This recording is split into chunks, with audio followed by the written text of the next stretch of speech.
Hello and welcome to what is now the third in a series of videos on Springbank substitutes.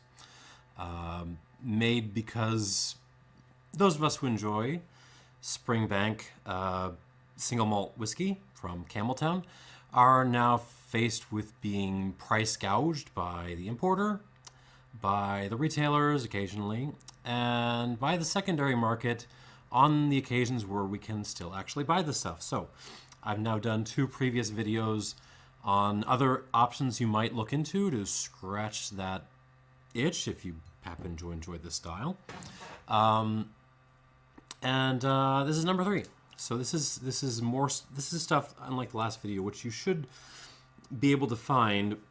Maybe we'll talk about this one, and that might work. So the theory here is. Well, let's walk through these. So we got my standard here. This sets the standard for the Springbank substitution index. This is a 10 out of 10 because it's Springbank. Can't get any more Springbanky than Springbank. Actually, I'm going to pour a little bit of this. And our lineup of 3, not too much. I'm going to take this off the table. Is going to be Kilkerran, 12-year-old. Now, this is the most obvious Springbank substitute and also in some ways, the most useless. Talk about that in a second. Let me pour a little bit of this.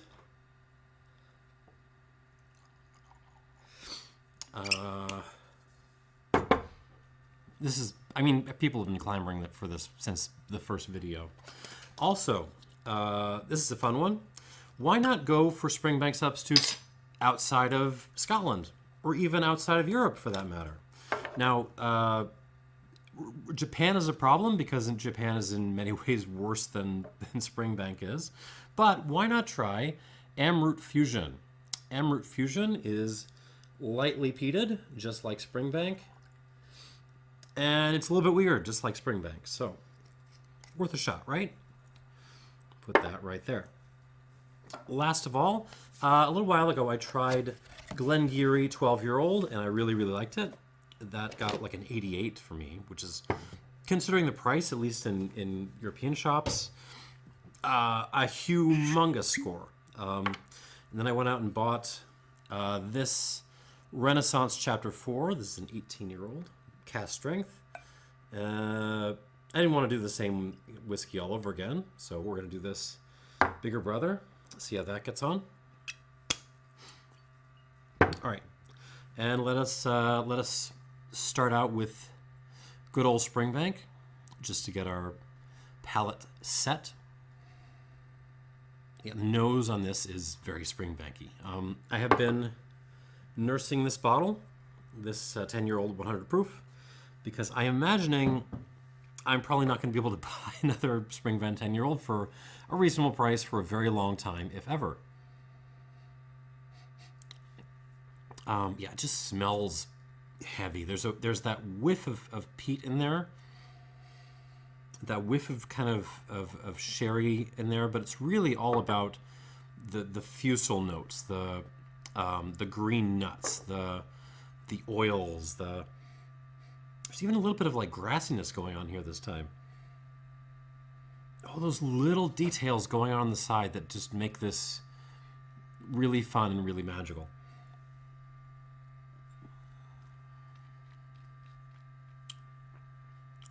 I mean, it's good. There's no getting around it. That heavy thing without being excessively peaty.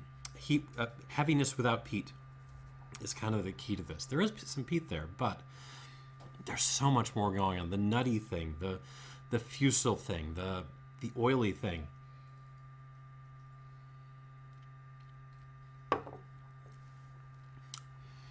I mean, if you're like me and you're a veteran of this game, you were telling people to go out and give Springbank a try for years and years, and you never really imagined what would happen when people started to listen to you. And now you're sort of stuck in a quandary because you're very happy to see Springbank's success, but you also like pine back for the days when you could actually buy a bottle of this stuff. Anyhow, terrific whiskey. All right, let's move on to our lineup for today, starting with Kilkerran 12-year-old. All right, so this one was bottled circa 2020. There is a code on here, but I can barely. The only thing I can make out on here is the 20. So it's 2020. This Kilkerran 12-year-old is from Glengyle distillery. Why is the malt being made at Glengyle differently named than Glengyle? I'm not entirely sure. Like, there's some explanation about like Campbelltown tradition or something. I don't understand, but that's how they're doing it anyways. So more heavily peated than Springbank, apparently. I think it's about 20 odd ppms in this. So I should back up actually. So Glengyle, relatively new distillery, started basically by the Springbank folks around the year 2000. They've now gotten up to like an 18-year-old or so. So it's in that same family. It's a different distillery, double distilled rather than partially triple distilled, as Springbank is. They're actually using the old stills from Benromach distillery, which no one remembers all that fondly. Anyways, let's get into this. This is all bourbon casks matured, so far as I'm aware. It is bottled at 46%, and it is marked as non-chill filtered with no added coloring, which is nice. Okay. On the nose. Oh wait, this is my Springbank. Let's set that aside. I'm gonna swirl this Kilkerran here.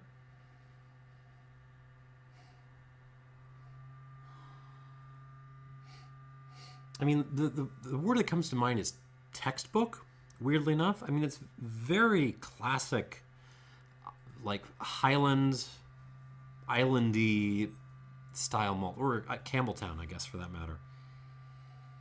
So you're getting like a campfire with like some lemon peel thrown on. Very like smoky, but not just peat smoke. There is peat smoke, but like campfire smoke and lemon. There's the peel, but there's also like some candied elements. There's some like lemon drops going on. And yeah, as I recall, it's something somewhere between like 10 and 20 ppms, but it's really not coming through as far as like raw peat impression. This is a very modest, twiggy, leafy, slightly barnyardy style of peat. There's some vanilla going on. So it's really more coming across as like less lemon drops, more like peaty lemon bars, or even like a little hint of lemon pledge in there, like that little floral soapy hint. There's some herbs going on, some like rosemary and sage maybe. It is slightly floral. It's not really soapy, it's floral. It's like, there's a little bit of violets, but nice. Oriental tobaccos. And a little bit of minerality, like a couple of old rocks in there. It's very delightful. It's very distillate driven. Like those of us who have been begging for just, take a good distillate, throw in some bourbon casks and keep it simple. Like this is something made for us. That's what it feels like. All right, on the palate.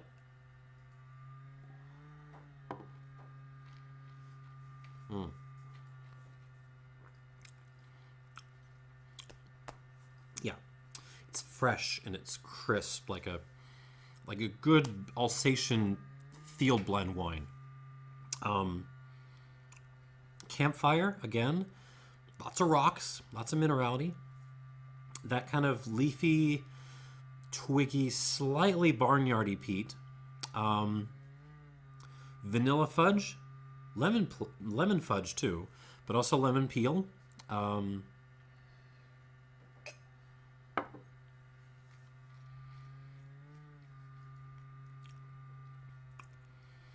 Oriental tobacco, but also some Latakia in there. So there's a little like smoked tobacco. That floral, slightly herbal note, like rosemary meets violets. The back end actually gets quite quite dry, like overstewed Darjeeling, that kind of thing. I mean, it's really nice, and it's really like, I don't know, textbook is the word that keeps coming to mind for me on this. It's like a little, it's like a mix between if you were to breed Caol Ila with, a little bit of Springbank with, like, I don't know, some Highland Park or something. It's that kind of style. So give this a squirt of water and we'll come back to it. Second up. All right. Emirate Fusion. So this is one of the first non-Scotch, non-Irish, non-American malts I tried, and it kind of blew my mind back in the day. So what they're doing here is they're getting. Let me back up a little bit. In their usual Amrut range, you will find the regular Amrut and the peated Amrut. The regular Amrut is made with Indian barley that they ferment and distill as normal. The peated stuff is actually sourced smoked barley from Scotland. They actually have it smoked in Islay, I believe.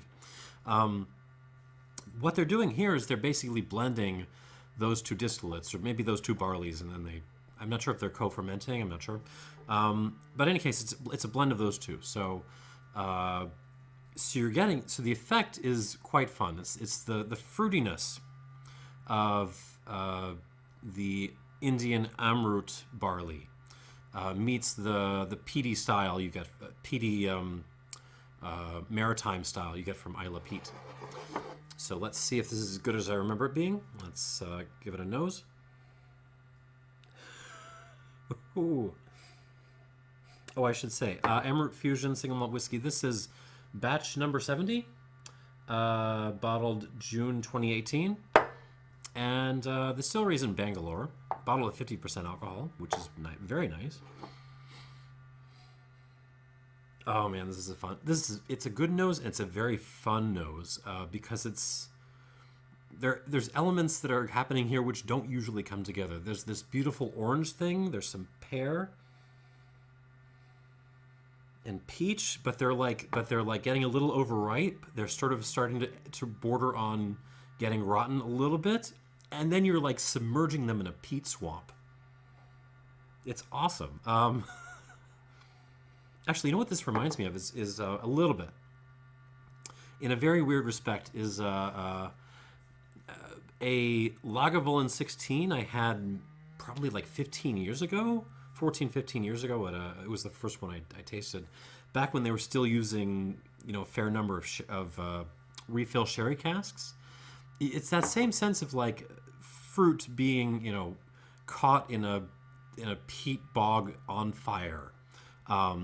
And just covered in peaty stuff.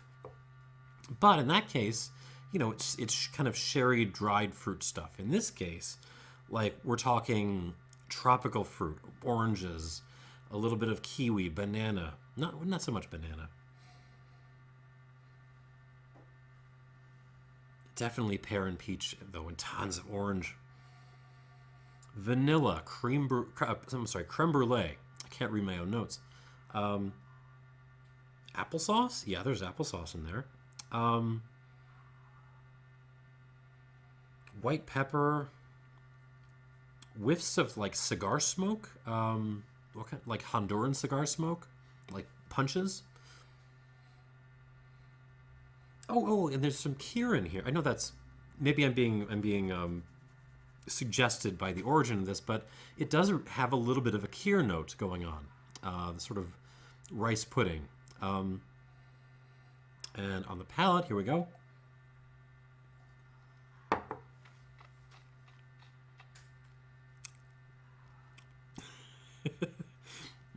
That is stonking delicious is what that is.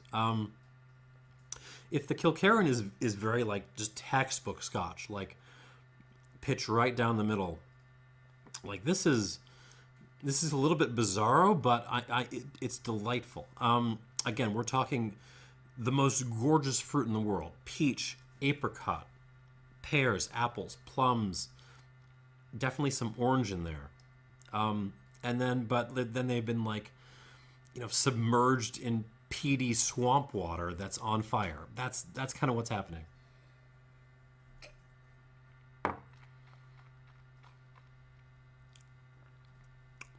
Oh.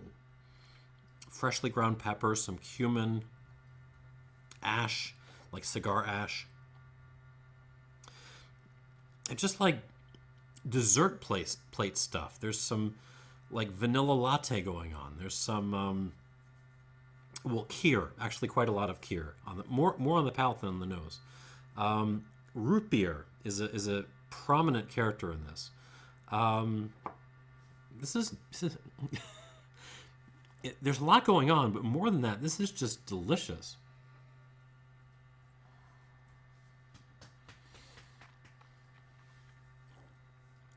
You could accuse it of being a simpler malt than something like the Kilkerran.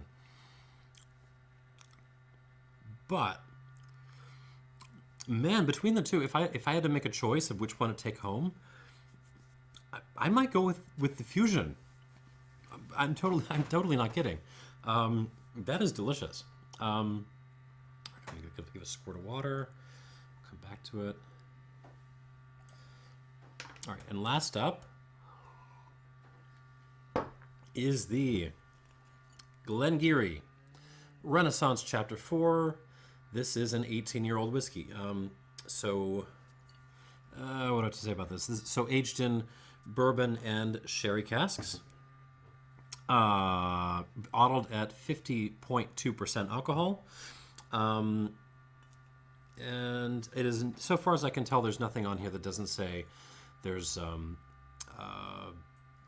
colorant or chill filtration. So probably some measure of that.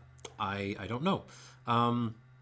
Anyways, so what to say about? Okay, let's start out with just the stats on this. So it's an 18-year-old, partially sherry matured, official bottling, bottled at cask strength, right? So, how much did that cost? Do you think? I hear a few among you saying, well, maybe $150, say something like that. And the cynics are, hear something like that and they will laugh. The old hands know, and they say there's no way an official bottling at that strength with a lot of sherry influence on it is anywhere under $200 or so. In this environment, no, it's 200, maybe pushing closer to 300 minimum. You want to know how much this costs? You can get this in European shops for about 95 euros. And given that the euro is currently on par with the dollar, you're getting this under $100. For an 18-year-old whiskey, bottled at cask strength, with a hell of a lot of sherry influence on it. And to top it off, it's one of my favorite, malts out there right now. Again, Glen Garioch is just like they're the ones that Beam Suntory seem to like.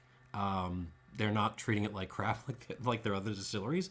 Like they're actually rebuilding the place. They're restarting the maltings. They're selling official bottlings at good prices with good presentation. So I'm officially excited about Glen Garioch right now, and I'm really pumped about this particular bottling of it. It's going to have, because again, I was really excited about the 12-year-old, which I thought would have also been a good Springbank substitute. But, it's a good opportunity to review this. All right, here we go. Glen Garioch Renaissance Chapter 4. On the nose, it's a lot like the 12 with more sherry. Okay, so in the context of Springbank substitutes, I've got good news and bad news. The bad news is this is not Mitchell / Springbank sherry. The good news is it's not Mitchell / Springbank sherry. And those of you who know what I'm talking about know what I'm talking. Sometimes those sherry Springbanks can get really, really sulfury and kind of gross. And this is much more clean. This is safer sherry. Let me put it that way. A lot of malty tea notes, like just a big old cup of Assam tea in front of you, like the size of your head, that big. Orange, burned nutshells, a lot of apple cheese. You know, the Lithuanian dessert I talk about so much. White pepper. Lots of flowers, too. There's current Glen Garioch has a really potent floral note. It's here, and I'm really up into it. Gentle, kind of dried fruit, cherry notes, prunes, cherries, figs. A little puff of like Swisher sweets. No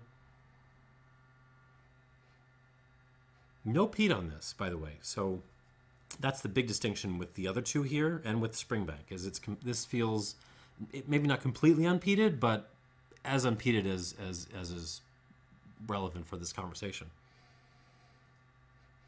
There's some unroasted nuts, some green nuts, and a little bit of raw ginger in there. And it's that kind of nuttiness that is putting me more in mind of Springbank a little bit. A lot of, it isn't really akin to Springbank in most other respects, but some of those heavier nutty notes are kind of doing it for me. All right, on the palate of this,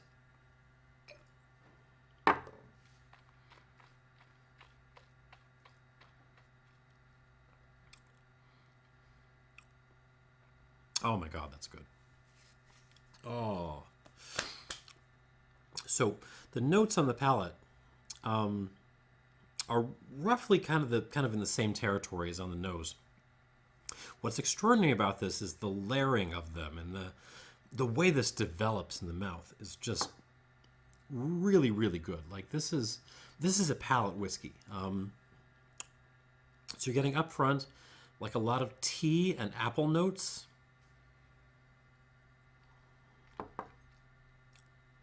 Tea, apple, leading into a kind of bitter orange thing, maybe a little bit of bergamot in there. And the flowers and that kind of flavored smoke and the pepper. And the finish is that just this really beautiful mingling of the flowers and the bitter tea thing and and kind of the orange thing and the Swisher sweet thing.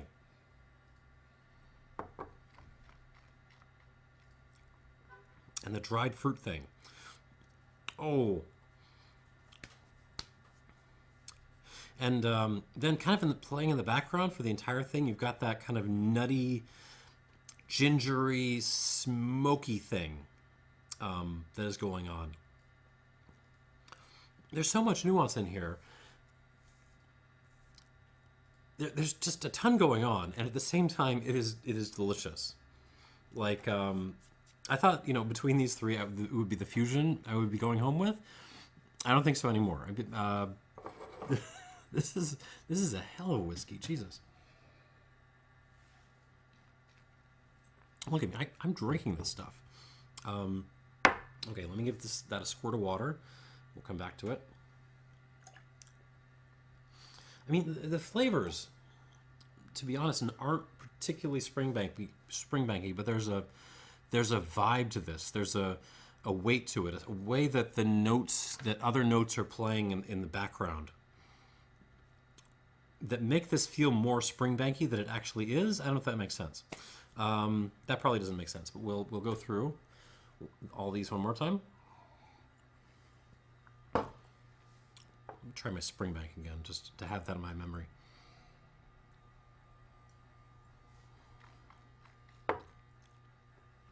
Yep, that's Springbank. Okay, let us go back to the Kilkerran 12.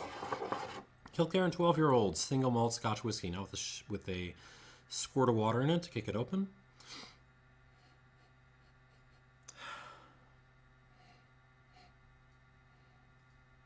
Actually calms down a little bit with water.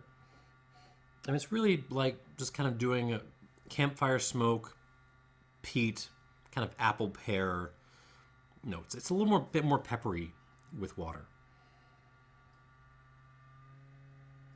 It's nice. It's a nice nose.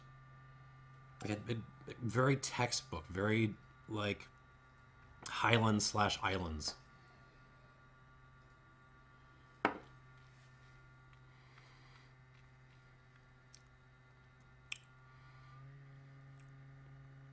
Oh, there we go. So the nose with water wasn't really bringing it for me, but on the palate, it really shows up. It's very, very dominant on the palate. It just holds and holds and holds, with lots of kind of smoky lemon notes, pepper, and yeah, like campfirey peat, and a little bit of like maritime notes as well. A little bit of like brine thrown in there.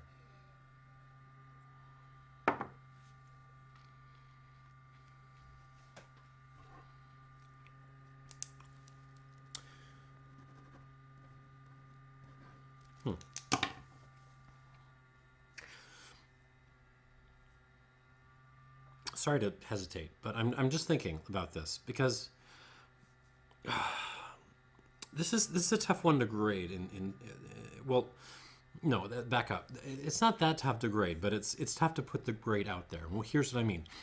This is an A+ student, right? This went to the Ralphie and Serge school of whiskey presentation. Like, they were listening to nerds like me saying, you know, presented at higher strength without, you know, filtration or coloring. Just put it in some bourbon casks. Don't screw around with the barrels too much. Just have it be led by the distillate and put it out there. This is doing that extremely well. But it feels like a profile I've had before. I mean, in a way, this really does remind me of just Caol Ila more than anything else. More so than Springbank, actually. So, I mean, it's got that kind of... What I mean is the sort of very chiseled, lemony style of Caol Ila. You know what I'm talking about? That doesn't mean it's bad. It just means I've kind of had this before.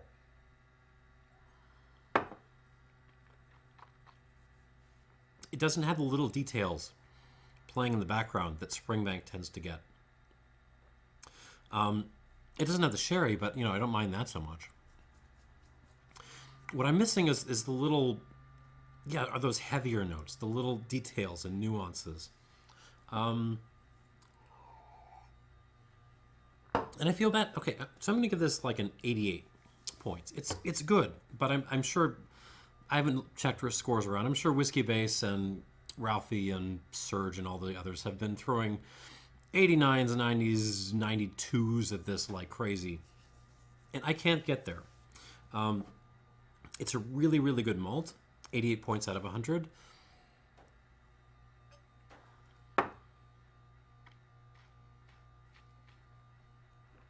But it's just, it doesn't feel special enough for me, if that makes sense. 88 points, Springbank substitution index. I'm going to give this like an 8.0 out of 10. So good Springbank substitute, but there are others out there I would put first, which is crazy, right? Because made by the same people. But so that's what I got. Dislike button is down there. Leave your hate comments down there as well. Nice whiskey, but there are more Springbanky alternatives out there. And and I didn't even point out the real problem with this, which is that because this is made essentially by the same folks who do Springbank and it is brought in by the same importers, you're running into the same problems of high pricing and lack of availability. So really, yes, you could treat this as a Springbank substitute, but it's also one where you run into the same problem. So why not just taste Springbank instead? All right, moving on to the Emirate Fusion. Now with a little bit of water. Let's see what that does. On the nose. I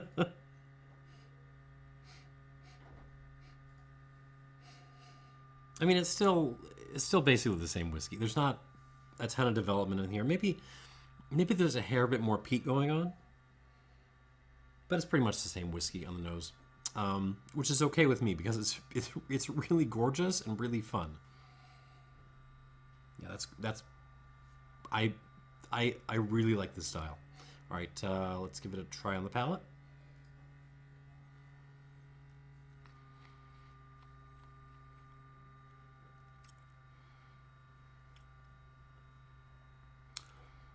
Contrast. Contrast is what's going on here. The finish on this and the mouthfeel aren't anywhere near as convincing as what the Kilkerran 12 was bringing, but there's different elements of this going in different directions and kind of providing balance to the whole thing. Like, it isn't all doing the campfirey, lemony, peaty thing. Like, there's different things happening here, which make this maybe not a better whiskey, but I don't know, more fun? Let me try this again.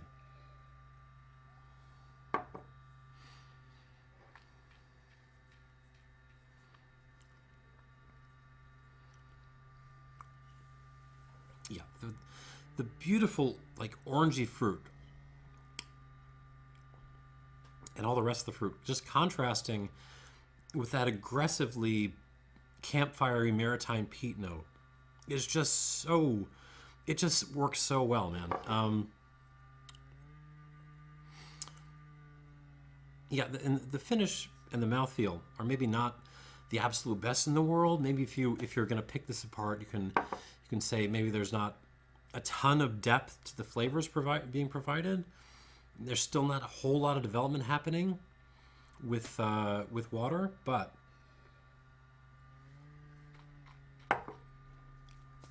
that is very solid. Is very maybe not as good a Springbank substitute either. But again, between these two, and I think I've decided, even though this is a better textbook whiskey, I would probably take home the Fusion if I could. This is an 87-point whiskey and a Springbank substitution index of 7.0. So I am technically ranking it below, but my heart is with this one. All right, weird episode today. All right,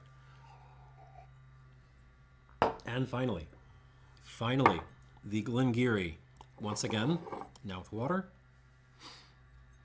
on the nose. Oh God, oh, there's a little bit of like honey creeping in now, almost like a buckwheat honey kind of thing.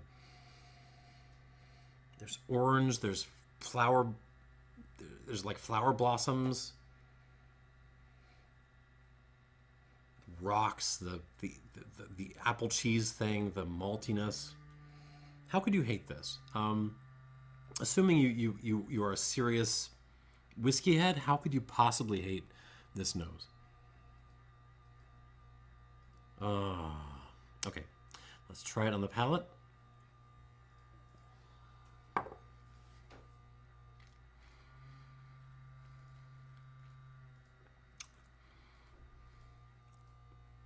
Oh, so water brings out a little bit more sweetness, a little bit more maltiness actually, and it improves the finish. It makes this this whiskey like more kind of grippy, more more weighty, for lack of a better word.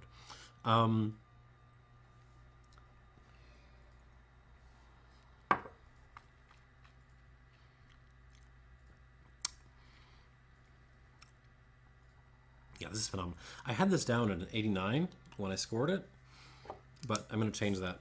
I'm going to give this a 90. It deserves a 90. Because, I mean, it isn't, venturing so very deep into greatness. But, I mean, the details, the little twists and turns the development takes, the length and the grip on the finish, we're absolutely pushing this up there.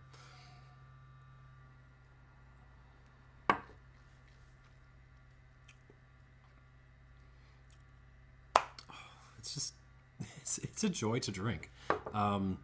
This is if you can still grab this, grab it. As a Springbank substitute, I don't know. It's a lot of this isn't very Springbanky, but there's a vibe to this that is pushing me in that direction. if you're listening, I just tried the Springbank again. And I'm going to try the Glengyle again.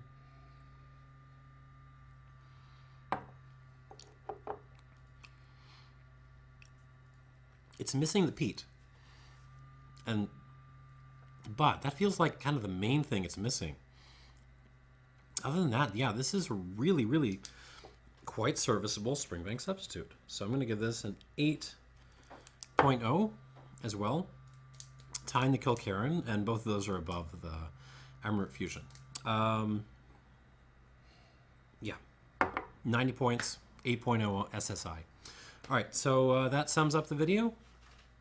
Kilkerran, wonderful whiskey. If maybe not a Springbank substitute, but a really, really, really good Caol Ila substitute. 88 points, and a Springbank substitute index of 8.0, which is very good. Amrut Fusion, batch 70, I'm sorry. Different and shamelessly delicious. Again, if you like the combination of fruit and peat, like this is just, I need to get a bottle of this. 87 points and an SSI of 7.0. So even though this loses it, I'm still seriously considering grabbing it anyways. And finally, the Glengary Renaissance 4th Chapter 18-year-old. 90 points, 8.0 on the SSI. I think this is phenomenal. And it really, really makes me look forward to what happens with Glengarioch in the future. And that's all I got. Thanks for watching. Hope this was useful, and cheers.